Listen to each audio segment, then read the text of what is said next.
Yo, y'all know what it is, y'all know what it ain't.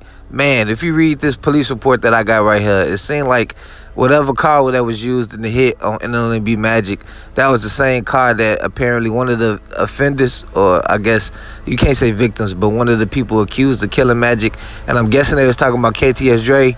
He was caught having sex with a female in the back of the car. They ran the police and seen that was the same car that was used in the homicide of Magic.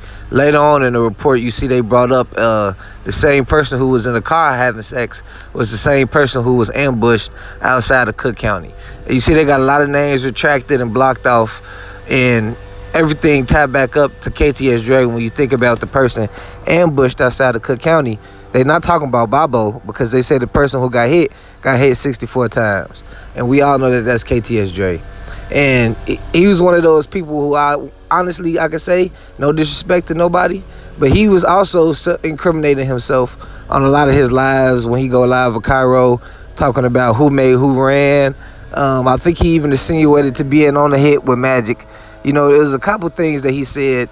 You know, even on the McDonald's video, them niggas was recording themselves shooting at somebody.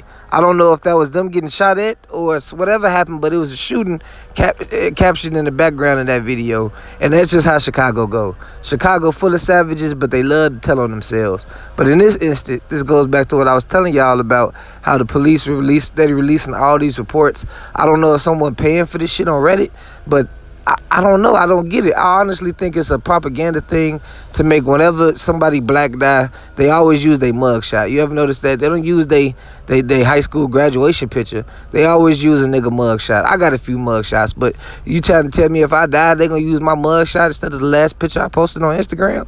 And that's how it go. And I feel like that's kind of some of the shit that go on when they release these police reports about Vaughn and all this other shit. Because I guarantee you, I can't find no police report on Elvis Presley. He was fucking that little girl. I'm sorry, nothing against nobody. I'm just saying the differences I noticed when it comes to black victims and white victims, or black offenders and white offenders. But honestly, I believe somebody on Reddit paying for this shit, because the shit about K.I., Vaughn, everything is coming out to the light. And we all knew KTS Dre was a monster. And his brother was a monster himself. We seen the shit on camera too many times, but when you actually see the police report come out and it start laying out who killed who, then it just paint the timeline of that Trap Lil Ross video where they was pretty much laying out the whole beef between Nlmb and KTS. It was crazy. Get in the comment section, let me know what y'all think below. Do y'all think this the police doing this shit to make us black young brothers look even more of monsters than we already are? I'm gone.